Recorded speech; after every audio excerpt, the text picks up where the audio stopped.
Well, guys, hello. I'm Brandon Tucker, and this is my faith project.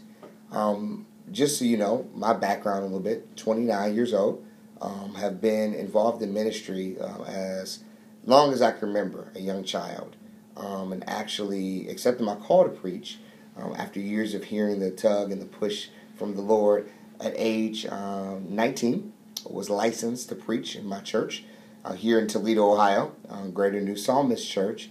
At age 22. So there was about a 3-year preparation program that I went through, licensure preparation program, and actually was ordained in 2010, so at age 26, and have been serving as our executive pastor, overseeing all of our ministries and our facilities and actually a lot of our operations, so our senior pastor doesn't get bogged down. As I look at my journey, it's been a most interesting one. Having been called at a young age and really having to carry the banner for Christ, it's been not only just a challenge, but it's been definitely a rewarding experience. I started off definitely at 19, going through all of our classes and our credentialing process, and it's interesting as I look at with my peers, a lot of which did not have to go through such a rigorous process. It was definitely a trying time in the fact that I saw friend after friend either get licensed or begin to preach their initial sermon. And there I was writing sermons every week, learning about exegesing and eisegesing of text and all those fundamental principles that we are building and learning upon now in our classes. But I do know that while it was painful and sometimes wanted to give up, it really provided me with a good foundation, and I really honor God for my senior pastor, Bishop Hall, for really pushing and encouraging not only that developmental process as I was growing in my faith, but also to encourage me to go to United. My life has definitely been different in the fact that not many young people carry the banner of Christ and really try to develop themselves and really try to not just preach but teach and exemplify what the gospel would have us to do.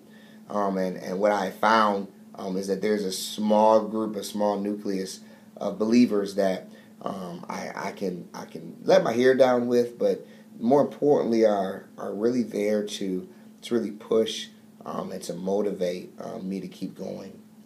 When I look at my relationship with Jesus, it has been a very phenomenal experience in the fact that I have not only been challenged, but it causes you to always think about things before you do them. I know a while ago we used to have the little bracelets that were WWJD, what would Jesus do? And I thought it was definitely interesting back then, but even more so now, where, it's kind of my check and balance. So when I'm about to trip or when I'm about to flip or when the day is not going right or when somebody's making me very mad, I always ask myself, what would Jesus do in that situation? How would he act? How would he react? And I think for me, it's more of the other person on my shoulder, saying, hey, you really probably shouldn't do that, or I would do this, or are you loving right? Are you showing compassion and things of that nature? When I look at my trust level, I've gone through a lot of things, not only spiritually, but even personally, being raised in a single-parent family and, having a father that lived all the way in California and having to help my mother out at a young age with getting a job and ensuring that I contributed towards the bills. It's caused my faith. It's caused my level of trust in God to really be where it's at today. When you kind of struggle, when you go through things and you're tested and you try, it heightens your faith just the more. And I'm so glad that God has chose me, despite me and despite all my mess ups and despite the things that I've done that are not like Him.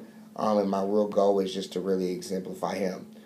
Well, guys, I think my time is almost up, but thank you for listening. Thank you for learning more about Brandon's journey, and hopefully this blessed you in some way. May the Lord be with you.